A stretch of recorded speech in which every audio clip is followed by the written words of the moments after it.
भूलेगा।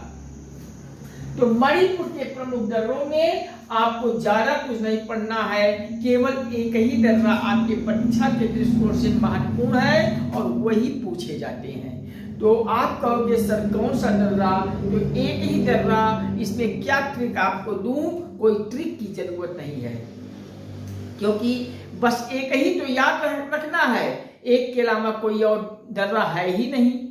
तो आप एक ही दर्रा है, इसको सीधे याद कर लीजिए कि टुजू दर्रा। टुजू दर्रा कहाँ है? तो जी सर मणिपुर में है। आप सभी का सीधा जवाब आ जाएगा। अगर कोई आपसे पूछ ले कि मणिपुर के कोई दर्रे का नाम बताइए, तो आप सीधा सा जवाब देंगे टुजू दर्रा मणिपुर के दर्रा है, और यही परीक्षा में पूछा जाता है। तो मणिपुर के दर्रों में आप याद कर लीजिए टुजू दर्रा।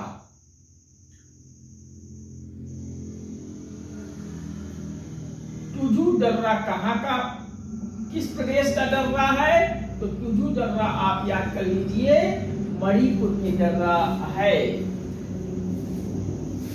आपको दर्रे के बारे में मैं जानकारी दिया था कि ये दर्रा क्या होता है, जो हम दर्रा कर रहे हैं। तो दर्रा का एक छोटा सा डिफिनेशन आप सब जान लीजिए कि पहाड़ों के बीच में वह सकरा मार्ग कहलाता है, वह सकरा मार्ग होता है जिसे हम दर्रा कहते हैं।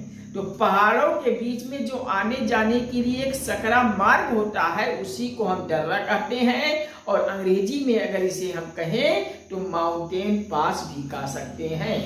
तो अगर डिफिनेशन लिखना चाहिए तो दर्रा हेडिंग डाल के लिख सकते हैं कि दर्रा पहाड़ों के बीच का वह भाग है, जो पहाड़ों के बीच में वह सकरा मार्ग है, वह सकरा मार्ग है जिसे हम दर्रा कहा जाता है। अंग्रेजी में इसे माउंटेन पास भी कह सकते हैं।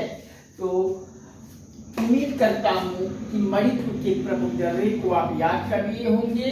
टुजू दर्रा आपको अब जीवन में कभी नहीं भूलेगा, मरते दम तक नहीं भूलेगा। आप सब सोए हैं तो सोते में अगर आवाज चली गई तो आप तुरंत जवाब आपका होगा टुजू दर्रा मणिपुर का दर्रा है।